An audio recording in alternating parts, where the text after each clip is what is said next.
And here we are still alive and broadcasting out of CFRO, Vancouver's 100.5 FM cooperative radio. And today on Buland Awaz, we are going to be joined with Roger Clark, who is going to be talking about justice for Hassan Diab. Almost 4 years after his return to Canada, Diab is under threat of another French trial and possible second extradition. The French Court of Appeal decision only makes sense given the socio-political context and pressures to find a scapegoat. There is an urgency of reforming Canada's Extradition Act in light of the lessons learned from the Hassan Diab experience, and this is what we will be speaking about with Roger Clark shortly, followed with a conversation with Monia Mazigh, who is an author, novelist, human rights activist, and associate research professor at Carleton, on their article, How Prime Minister Trudeau Can Prove That He Is Serious About Fighting Islamophobia. That's coming up at 5:30. And a bit later on The Rational at 6 o'clock, we are going to be paying homage to Lee Miracle of the Stolo Nation, who has left us many gifts, including humor, down-to-earthness, hospitality, with significant contributions to the literature in feminism and Indigenous studies and oration. A prolific author of nonfiction, fiction, poetry, and traditional Indigenous storytelling, a celebrated novelist, poet, scholar, teacher, an amazing being, crossed over November 11th, 2021, and we're going to have a listen to their 2020 Margaret Lawrence lecture, and followed by a keynote address for the Intercultural Dialogue Institute and Newcomers Women's Services in 2014. And once again, that's with Lee Miracle's words. So here we are. Stay tuned for the next couple of hours as we get tuned in and lined up for this programming. We will be right back with Roger Clark, and in the meantime, we're going to have a listen to Jashantan by Fundamental, and this is our friend Aki Nawaz. So stay tuned. We'll be right back. I'm an evil man. Don't you bother with me.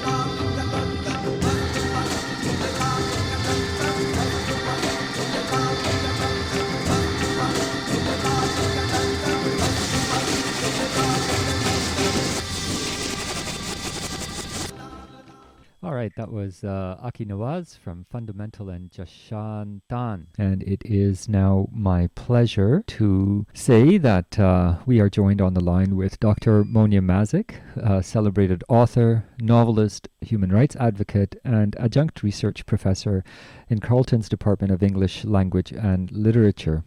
Monia always takes out the time to join us and discuss with us some of her writing and research.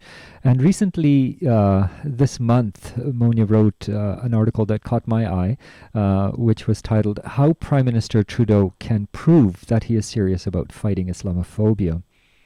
And in September, of course, it was the 20th anniversary of the 9/11 events, and another article penned by Monia appeared in the Ottawa Citizen, where, Monia, you have a quote that that is really succinct, but I'm hoping that we can open this up and take it apart.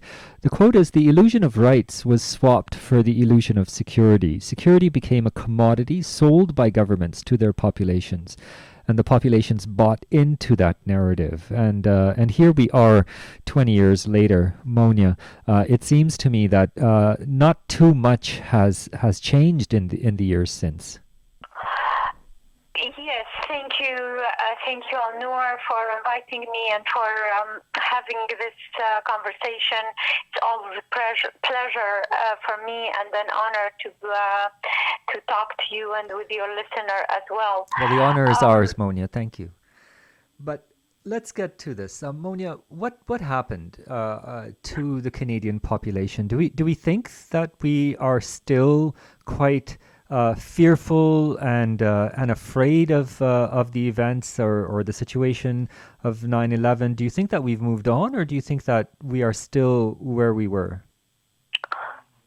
I think it is hard to say for sure that things change or things remain the same. Basically, I think probably what happened is that the fear changed. The type of fear, the type of expression of fear, and who we are fearing, I think those changed because we are still into this sort of narrative of the government knows what is best for us, so basically the government will protect us. And this, when it comes to you mentioned the illusion of security and how the population has been actually for years after 9/11, they were presented with a model of enhanced security. We are going to protect you by having more laws. We are going to protect you by arresting and profiling and racial profiling more people from certain communities like Muslims and marginalized groups or other racialized groups. So basically we are still in this sort of narrative, but I think the word changed. Maybe also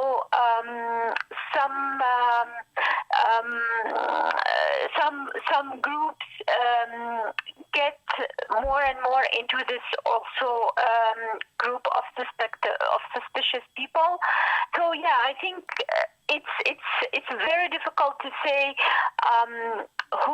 what really changed, but definitely I believe that there is still this idea of the government knowing better, then basically we have to trust the government, and I think this is somehow problematic because in a democracy, we have to always question what the government do, whether it is good or bad. We have the right to ask a question. And this is how we can improve things. Well, yeah, sure. I mean, absolutely. I do also sense that certainly some things have changed, although I feel that it is much more normalized now. The fear, for example, that Canadians had of Muslims is much more normalized now. It underrides a lot of social interactions as well as media reports and so on. I haven't seen all that much change other than it's becoming a new normal. And this is what was interesting to me when I was reading the article you wrote titled How Prime Minister Trudeau Can Prove That He Is Serious About Fighting Islamophobia, is that there is this double bind at play now. Because on the one hand, we have convinced ourselves that this enhanced security and all of this is important. It's part of society. People are even clamoring for it, accepting it, and so on. And if we go down that road, then it would seem that we have a double bind then in fighting Islamophobia. How does that square with you?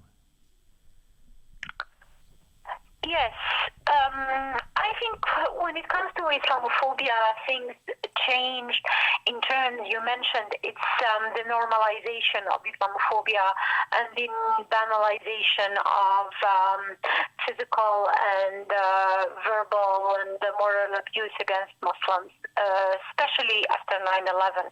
Of course, in Canada, we had two horrible, I would say three actually horrible Islamophobic incidents. The first one was when a gunman shot 6 Muslim men in Quebec City in 2017, and the killing of a person who was just a caretaker for the mosque in Etobicoke in Toronto by a neo-Nazi actually man, and of course the killing of the 4 members of the family in London, Ontario, leaving their son as an orphan, the only survivor of the family. So I think, yes, I mean there is a huge gap here between what happened after 9/11 and these 3 horrific incidents that happened in the last, I would say, 4 years ago, which is, as if the call to action happened, basically. All the hate that we have been hearing, all the threats that we have been hearing on social media, on TV, by some, now they came and they were unfortunately put into action, and we have victims, real victims, people who died here in Canada. So for me, when Prime Minister Justin Trudeau came out and announced that there will be an Islamophobia, actually a summit against Islamophobia, it was very promising. It was, you cannot really expect then the best out of this. Nevertheless, I think in order to assess whether this summit or whether, this sort of each time coming out saying, well, we'll do this, we'll combat Islamophobia, and we need some real concrete action. And for me, I decided to emphasize on 4 of them to see whether Prime Minister Trudeau is really serious about all his promises and calls and statements. And there is no better than 4 concrete examples where I can still see some sort of double standard in how the government has been treating them. And this is what you laid out in your article. Yes, exactly. So here you for example talked about Hassan Diab and the extradition case of Hassan Diab. It compared it to the 2 Michaels. Yes, correct.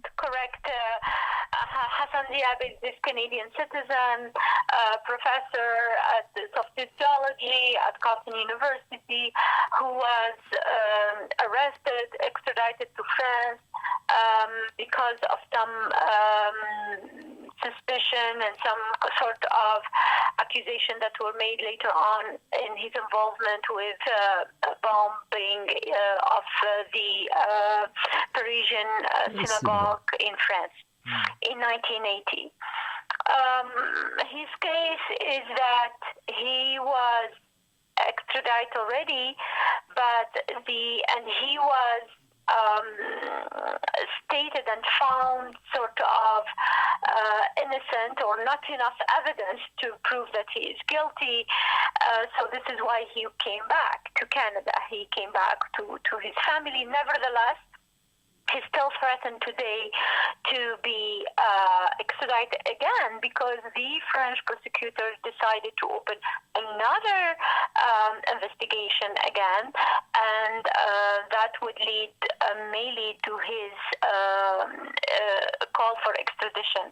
So right now, the ball is in Justin Trudeau camp because he did nothing to stop this extradition.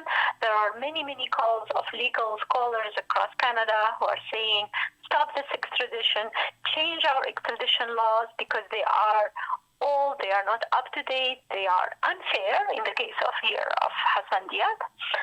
But still, Justin Trudeau did nothing, neither his justice minister. So it is very concerning that this case remain, at least for me, as an example where there are double standards, especially when we compare this, for example, to the case of the two Michaels, the two Canadian citizens who were arrested and put in prison by the Chinese government after Meng Zhu, the Huawei executive CEO. Exactly, yes, yeah, executive was arrested extradited, in and this Canada. was in repercussion for that. So supposedly, right? The Chinese took two Michaels who were Canadian citizens, Michael Korvig and Michael Spaver, and again, what you're pointing out is the double standards here.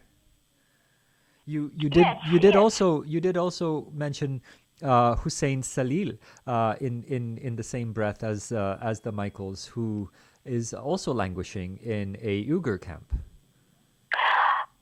Absolutely. Huseyin Celil is a very, very, very disturbing case.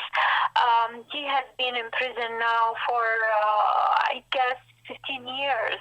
And if I'm not here mistaking, it's almost time served, but still he's not coming home. Still his wife, Camelia, and 4 children are still waiting for the day he is back to Canada. And you mentioned the Uyghur camp, yes, because actually, theoretically, the family does not know whether he's alive or dead, and this is really scary. There were some, I think the last time he was seen by a family member, it was years ago, by his sister. So yes, it is very difficult situation. Canada has been very, very timid with this case, very, very timid, at least publicly. No really like a statement or forceful statement, no statement by Prime Minister, by Global Affairs, so we don't know. We have now a new Foreign Affairs Minister. Will she be really like, did she get any mandate from Prime Minister Trudeau to act forcefully on this case in particular?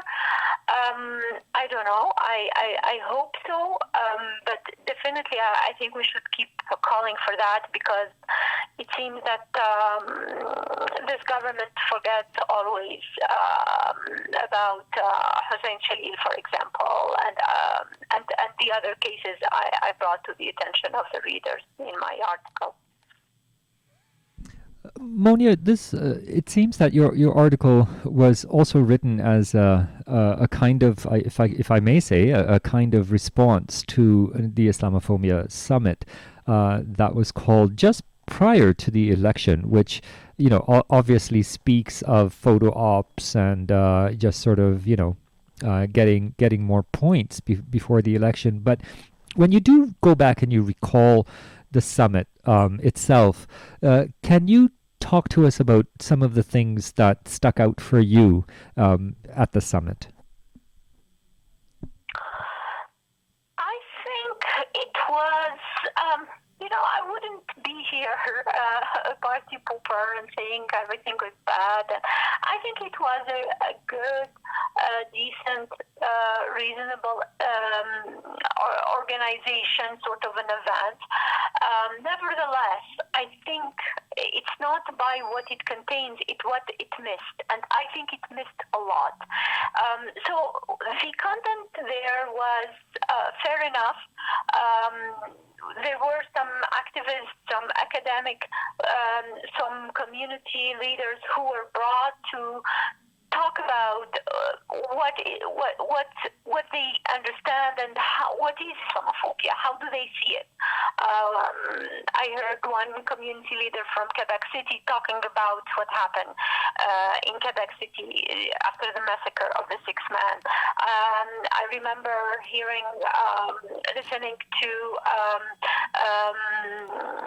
I think that was Jasmine Zine, I think the professor at university in Ontario, so talking about also some sort of roots and some of Islamophobia. But I think what I didn't hear, or what I wish there were there, it is the really like the deep entrenched Islamophobia that was in the national security laws, in the anti-terrorism legislation, for example, that were passed years ago in 2002, at that time by the Chrétien government, for example, and that they were again put again into some sort of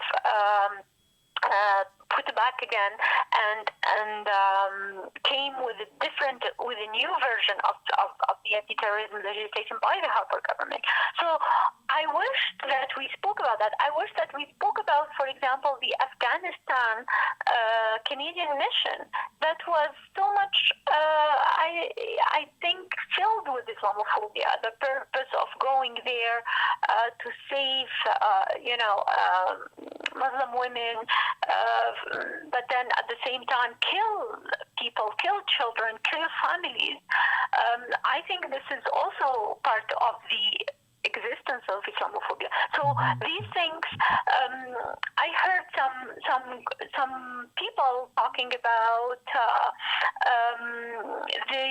also the lack of leadership of Canada when it comes to what's going on in the Palestine and Israel conflict, and how there is not much really assertive action about Palestinian, and when they are bombarded by really huge and very sophisticated arms where you have population targeted. So I think those kind of discussion or maybe academic or activist or people who know these topics very well, they were not part of this discussion. So I think we missed a lot during the summit by not having this broader discussion. Right. Yeah, because definitely, I mean, it has a national as well as an international component as well, and Canada is in the middle. So that's a very, very interesting point. Hopefully in the future, summits can be a little bit more expansive and take into consideration the sort of the vastness of the issue. Monia, I wanted to leave listeners with this information, and hopefully you can just give a few more words about it. On November the 30th, at 7 p.m. to 8:30 p.m., there is a Zoom event. It is titled Writing and Activism, Words in Action, a reading and discussion with author, activist, and Carleton Adjunct Research Professor Dr. Monia Mazigh. And it seems like this is a public event. Anyone who can get the Zoom link can join. The information is out there on Facebook. We will also leave listeners with more info. But can you talk to us a little bit about what you're going to be presenting there? In progress, so I can just maybe give you just a brief. Yes. Yes.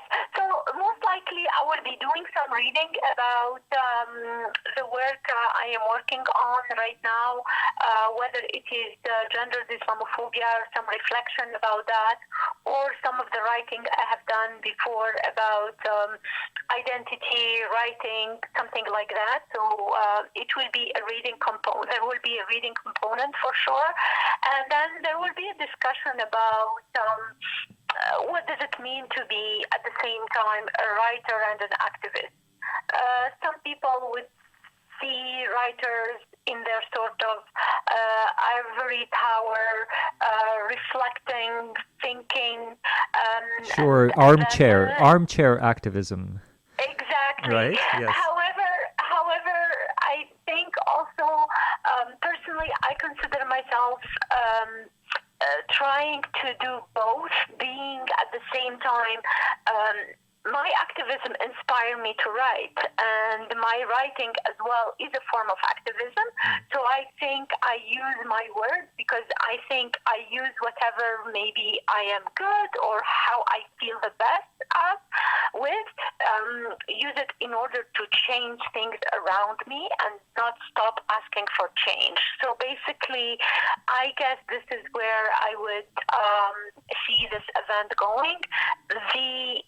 The writer and the activist and the use of words to change and to call for change. I think this will be the main theme of that conversation. And I really, really hope that you and your listener will join us. It is indeed a public event, and it is organized by Carlton and the English and Literature Department. So you are welcome. Everyone is welcome. Awesome. I mean, I'm so looking forward to that, and I would encourage listeners to also check this out.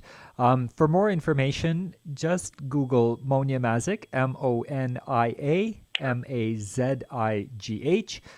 Monia maintains a blog. Monia writes for a number of publications. A lot of information is out there. And look for this event. It's titled Writing and Activism, Words in Action. It's on November the 30th. It's on Zoom, and it is through Carleton University. Monia, we always want to and never really get a chance to talk about some of your other works, some of your novels, your works of fiction that are intertwined with politics, I'm sure. And I do look forward to speaking to you about that whole other aspect of your work. We normally meet to talk about your op-eds or stuff around Islamophobia and racism in Canada, but there's this whole other genre that you have been productive in, and I really do look forward to balancing out our conversations in the future. Monia, thank you very, very much for the work that you do and for taking this time out and joining us. We look forward to seeing you at November the 30th. Thank you very much, Alnoor. I look forward to see you as well. Thank you. Thank you. Take care. And so once again, that was our dear friend Monia Mazigh. You can easily find Monia's work at Monia Mazigh.